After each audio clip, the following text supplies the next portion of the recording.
The Lake of Echoes. Some places aren't meant to be found.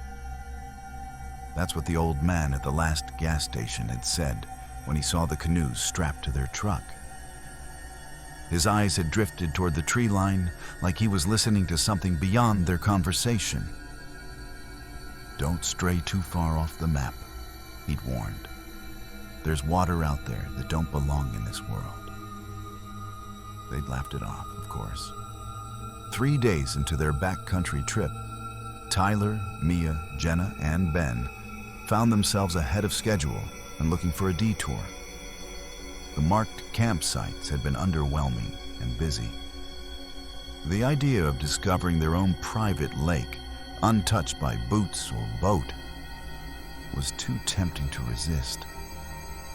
They found the lake by accident. It began with a glint of sunlight through the trees, a flicker of motion that made Tyler pause mid-stride. He turned, squinting through the underbrush, and caught a glimpse of deep blue. Not sky, not a puddle. Something bigger. "Hold up," he called. The others gathered around as he pushed through the branches.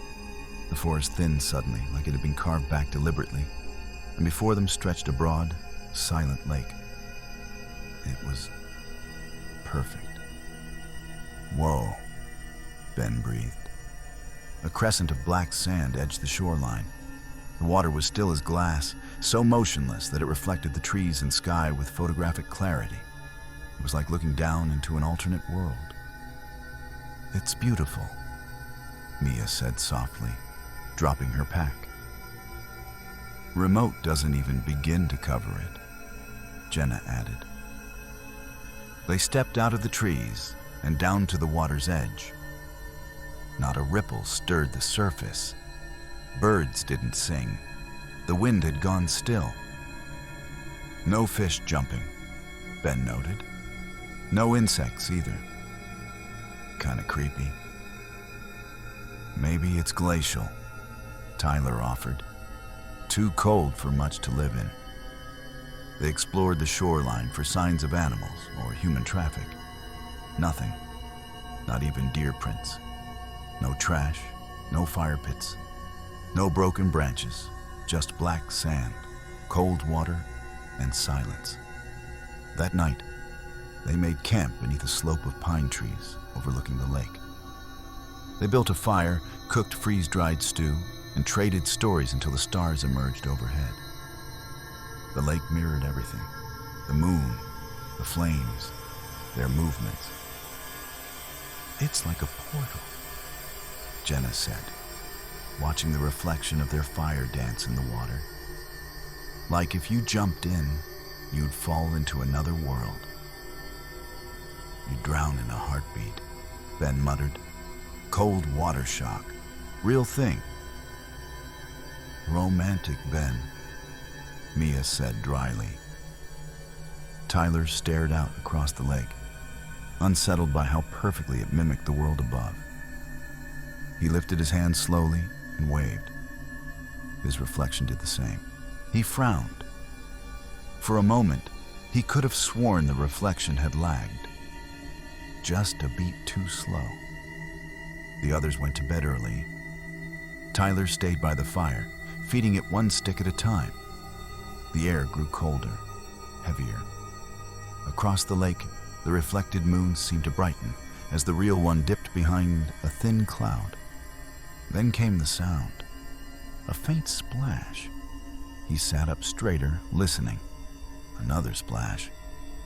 Gentle like a stone dropped deliberately. He turned toward the water. Nothing moved. The surface was still flawless, smooth as ice. But now the reflection showed a fifth figure. Tyler counted them in the mirrored firelight. Mia, Jenna, Ben, himself, and another. A shape standing just behind their campsite, head cocked to one side. He spun around. No one there. When he looked back, the reflection was normal again. He stood and walked down to the water, leaned over, stared. His reflection blinked, but he hadn't. He backed away slowly, heart thudding. The next morning, he told the others. They laughed it off, blamed the shadows and the firelight. But none of them swam that day. They spent most of the morning hiking the perimeter. The lake was perfectly round, maybe a kilometer across. No inlet, no outlet. Just still water and silence. In the afternoon, Mia spotted something glinting near a boulder at the far edge. A necklace, weathered, old, half buried in the sand. Could be someone lost it, she said. Could mean someone else was here, Tyler replied. Jenna frowned, but we didn't see any signs. No footprints, no trash. Ben kicked at the sand. Maybe they didn't leave? That night, the fire wouldn't stay lit. The wood hissed and popped, but gave no heat. Their food tasted wrong, metallic. Jenna complained of a splitting headache. Ben couldn't stop shivering.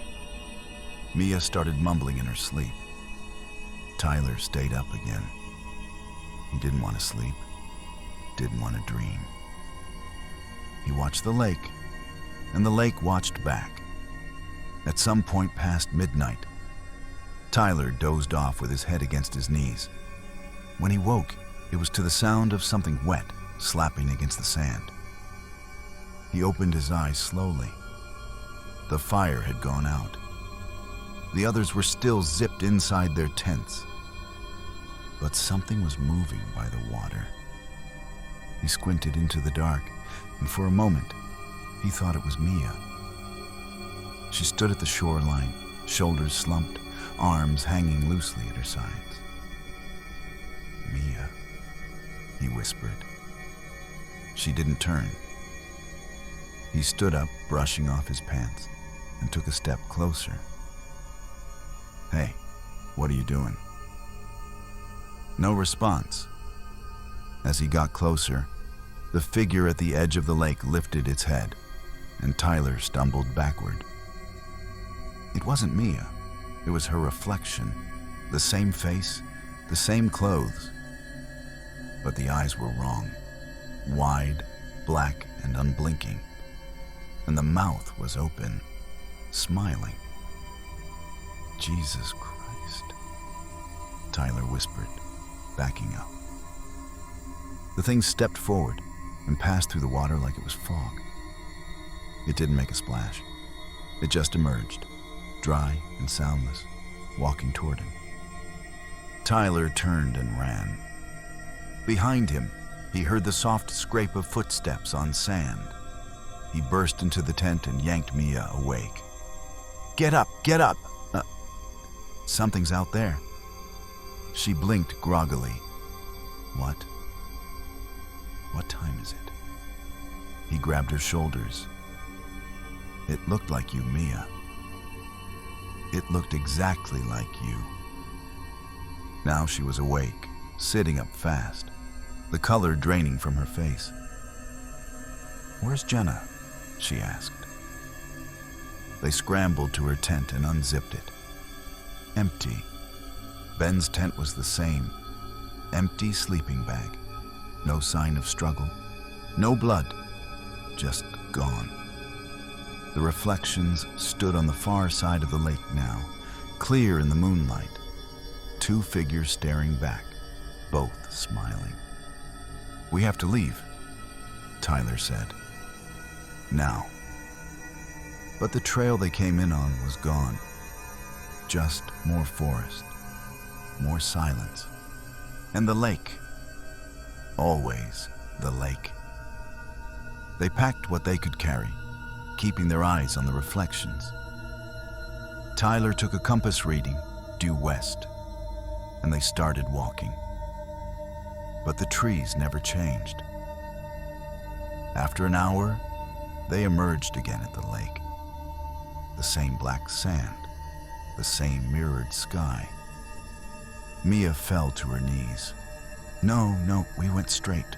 I know we did. It's looping us, Tyler said. Like a maze or a trap. The reflections multiplied. Now there were 4, then 5. One for each of them, and a 5th, flickering at the edge, unfinished. A shape still forming. Mia was crying now. Not sobbing, not loud, just silent. Steady tears rolling down her face. Tyler wanted to console her, to tell her they'd find a way out, but the lie wouldn't come out of his mouth. He looked at the compass again. It spun slowly, useless. Broken, he muttered. Mia didn't respond. She was staring at the lake. Her own reflection had stopped mirroring her, frozen in the act of standing, eyes locked on her like a predator studying prey. Then it blinked. Not in sync, not delayed. Just different. Ben's voice broke the silence. Do you hear that? They all turned. The forest had gone quieter still, if that was possible. But beneath that oppressive silence, something pulsed. A thrum, faint but rhythmic, like a heartbeat buried deep beneath the sand. Is that drumming? Mia asked. No, Tyler said slowly. It's breathing. They backed away from the water's edge and retreated up the slope, returning to the skeletal remains of their campsite. The fire ring was there, but all the logs had turned to brittle ash. Even the stones looked charred, blackened in a way that suggested heat far more intense than anything they could have made. Where do we go? Mia whispered. Tyler stared into the woods. We pick a direction and keep going. Forget the compass. We go by landmarks. Moss grows on the north side of trees, right? That's something. They started walking again, this time south. By rough estimation, no trail, just shadows. The forest changed as they walked. Trees grew more twisted. Bark turned rougher, darker, and at times their roots bulged up like veins beneath a stretched skin of moss. A low mist began to creep along the forest floor, swirling at their ankles, cold and wet and clinging. Ben swore softly. It's thicker here. Way too thick. These trees aren't native. Tyler turned. What do you mean? I grew up in Maine, right? These aren't firs. They're wrong. Look at that bark, it's almost black. And those knots, Jesus, they look like eyes. Mia gagged suddenly and doubled over. Tyler reached her just in time to steady her. What is it? He asked. She pointed to the ground, unable to speak. Tyler followed her gaze. A rotted canoe. At first, it looked like a twisted log, but then he saw the ribs, the warped frame of fiberglass, barely holding together. And inside it, moldering gear. A pack, a boot, half a rusted camping stove. Jenna's voice came from behind them. Guys? They turned, frozen. She was standing just beyond the mist, 20 feet away, her face pale and blank. Her clothes were soaked, darkened by water to the knees. Her arms hung at her sides. Jenna? Mia said weakly.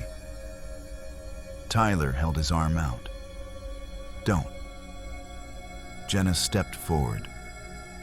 I was lost. But I found you. Something about her voice. Off-key. Flat. As if someone had memorized the words, but didn't know what they meant. We have to go, Tyler said. Now. Jenna stepped closer. Her smile was small. Too small, like a mouth learning how to move. Mia backed away with him, That's not her. Jenna's head tilted sharply to the left. I'm cold. The shadows at her feet shimmered. And then she blinked, and for a single instant, her face changed. Not visibly, not grotesquely, but completely wrong. Like someone had flipped through a dozen faces in the span of a blink and settled on a close approximation of Jenna's. Tyler turned and ran. Branches tore at them as they fled. He didn't look back to see if the thing followed. They just ran, stumbling, gasping, half blind in the thickening fog. They didn't stop until they reached a clearing, a break in the trees filled with moss-covered stone and oddly symmetrical stumps. Mia collapsed, heaving for breath. Tyler paced, frantic. That wasn't Jenna. You saw that, right? Ben nodded. It was wearing her. Like a mask. They stood in silence for a long moment, catching their breath. The mist crept at the edge of the clearing, curling around stones, but never crossing inward. The air here felt cleaner, still heavy, but less suffocating. Mia sat up, suddenly alert. Where's Ben? Tyler froze. He'd been right behind them, hadn't he? Mia, he said slowly. You just said his name. She stared. What? You said, where's Ben? But he was just here. They looked around the clearing. Empty. No sign of him. Ben! Mia screamed. Only the echo answered. Tyler grabbed her hand and pulled her back. Don't. Not here. She didn't fight him. Not this time. A new sound crept into the air. A high-pitched whine like metal grinding on stone. It came from beneath them. They backed away from the center of the clearing, and the moss parted like water. A circular hatch, old and iron-rusted, was embedded in the ground. No markings, no handle. Just faint indentations around the edge. Mia was trembling. What is that? Tyler knelt. I don't know. But someone put it here. This place isn't natural. Someone built this. She pointed at the forest. Or something. He didn't respond. Instead, he pressed his fingers into one of the indentations. The metal was cold, painfully cold, and tingled like static. As he touched the third notch, the hatch gave a dull click and shifted. With a creaking groan, it slid open. A dark shaft yawned beneath them. No ladder, no stairs. Just slick metal walls descending into blackness. A humid breeze exhaled from below. It smelled of wet stone and stagnant air. Mia peered over the edge. You want to go down there? Tyler hesitated. It's shelter. It's different. Might be a way out. Or deeper in. He looked at her. It's the only change we've seen. Everything else is looping. This might be the only real place here. She nodded reluctantly. They used their headlamps, testing the beam. The light only reached 20 feet before fading into the dark. Tyler found a thick root growing near the edge and tested its strength. It held. I'll go first, he said. He slid down slowly, feet braced against the wall, clinging to the root. After several feet, he found another ledge, barely enough to stand on. He called up, "Drop down, 5 feet, I've got you." Mia followed, her breath ragged, hands shaking. They descended again, this time using grooves in the wall that may once have held a ladder. After what felt like an hour, the shaft opened into a chamber. It was warm down here, uncomfortably so. The walls pulsed faintly with veins of phosphorescent moss, bathing the space in a greenish glow. The floor was stone, carved, tiled, old, too precise to be natural. "What is this place?" Mia whispered. They moved carefully, sweeping their lights. The chamber was circular, with 5 doorways evenly spaced around the edge. Each was sealed with a different symbol etched into the stone. And in the center of the room stood a pedestal. Upon it sat a book, leather-bound, soaked with moisture. Unreadable at first glance, but intact. Tyler stepped closer. The air around it vibrated. Mia touched his arm. "Don't." He nodded, but he had to know. He opened the book. The pages weren't filled with text, just sketches, diagrams, drawings of the lake, the forest, the hatch above, and people, faces, dozens of them, all drawn in charcoal, all with wide, black, unblinking eyes. One of them was Jenna. Tyler flipped pages. There was a crude map, spirals looping in on themselves, always returning to the center, arrows pointing toward the lake over and over. "Is it some kind of journal?" Mia asked. "No," Tyler said. "It's a manual, or a warning." The final page was blank, except for a single symbol, an eye carved into a wave. As they stared at it, the room trembled. A low, guttural moan echoed through the chamber, inhuman, distant, but getting closer. "Pick a door," Mia said. "Now." Tyler spun. The symbol on the 3rd doorway, the eye in the wave, matched the one in the book. "Here," he said, running to it. As they reached the threshold, the moan deepened. Something heavy was moving beyond the chamber walls. Wet. Labored. Wrong. The door gave way under Tyler's touch and opened into a narrow hall.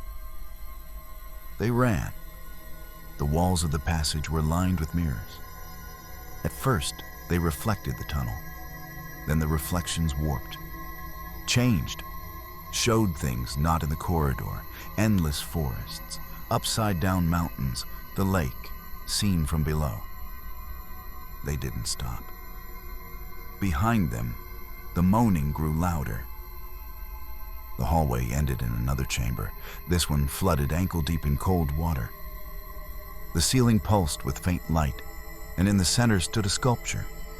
No, an obelisk, angular, alien, covered in the same iron wave symbol. It thrummed when they stepped near. Tyler approached it cautiously. "It's humming," Mia said. As he reached out to touch it, the water around them darkened.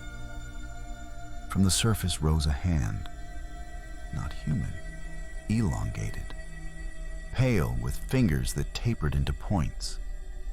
Then another. Figures were pulling themselves up from the water, crawling slowly, silently. They were reflections, but they were no longer bound to the lake. Tyler backed up. "We're out of time." One of the figures opened its mouth, impossibly wide. A sound like rushing water and static filled the room. The others followed suit, dozens now, emerging from the water. Mia screamed. Tyler grabbed her hand and reached for the obelisk. As his hand touched it, the room exploded with light. And then... silence. Tyler opened his eyes. He was lying on damp stone, alone. The obelisk was gone. The chamber was empty, and the only sound now was the soft lapping of water. Behind him, the lake waited, still and watching. The sky was gray when Tyler surfaced. Not just overcast, blank, no clouds, no sun, just a dull, featureless sheet overhead that pressed down like a lid. The air tasted metallic, acrid. The trees surrounding the lake were the same silhouettes, but somehow wrong. Leaner, bonier, like skeletal versions of the forest they'd known. The lake remained still, always still. But now it reflected nothing. No trees, no sky, no Tyler. He stood at the shoreline, soaked, shivering, scanning the forest. Mia? His voice didn't echo. The sound fell flat, absorbed into the gray. Mia! Still nothing. He took a step toward the trees, and that's when he saw it, etched into the black sand, barely visible. A spiral, drawn in concentric rings that ended right where he stood. The same spiral from the book. The same spiral etched onto the obelisk. A trap. A pattern. A system. He turned back to the lake and saw someone standing in the middle of it. Not walking on water, not swimming, just standing there. Perfectly upright, at least 50 feet from shore. He squinted. Mia. But this figure didn't move, didn't blink. He stepped into the water and felt nothing. No cold, no resistance, no splash, just dry steps into a liquid mirror that didn't ripple or touch his clothes. It was like walking into a painted world. As he approached the figure, details sharpened. It wasn't Mia, it was him.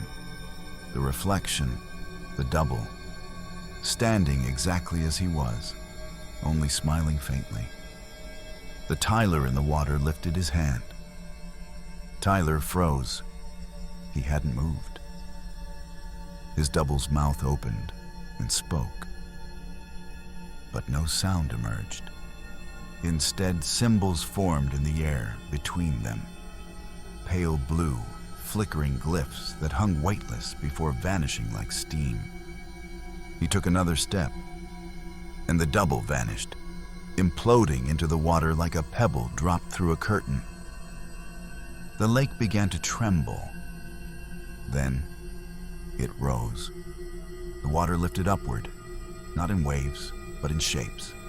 Human shapes, dozens, hundreds, eyes first, then faces, then shoulders, all made of water, yet all solid, watching. Every one of them had Tyler's face, but not all were smiling. A sound rumbled beneath him, a hum, vast and ancient. He dropped to his knees, ears ringing as the lake began to speak, not in words, but in emotion. Fear, memory, fragments of thought, dreams that weren't his, faces, stars, despair, hunger, cold, so cold. And then one word, etched into his brain like fire. Host! Tyler screamed, not in pain, but in denial. No, you're not me. But they were. He understood now. The lake didn't kill. It copied. It called. Every person who'd ever stood at its edge, peered into its depths, had been scanned, duplicated, filed away in a library of living echoes. Some were taken whole. Others were dissected in mind and memory. Some were used. And now it had him. Why? He gasped. What are you? The water faces began to sink, one by one, leaving only ripples. Then a shape rose from the center. The obelisk. Its surface twisted with new patterns, symbols rearranging like gears, clicking into place. It was taller now, pulsing, alive, and behind it, Mia. She was suspended above the water, hovering 10 feet off the surface, limbs limp, eyes shut. Tendrils of water held her in place like marionette strings. Her reflection shimmered below, not in sync, but smiling. The reflection opened its eyes, and so did Mia, but not at the same time. "Mia!" Tyler shouted, her eyes locked on him. Real, awake, alive. "Tyler, help!" She choked out. Her voice was barely audible, like it had to fight through static. He ran into the water, but with each step, the surface hardened, resisting him. The lake was no longer welcoming, no longer passive. It knew. The obelisk let out a pulse of sound, low and harmonic, a frequency felt more than heard. And then the sky cracked open, not with lightning, but with light. A fissure split the gray above, and for the first time, Tyler saw what lay beyond the sky. Not space, not stars, structures, endless concentric rings orbiting one another, like machinery, like some impossible engine that stretched across dimensions. The lake was just one node, one socket in the vast system, a download point. And it was complete. A new reflection formed on the water. Not human, not physical.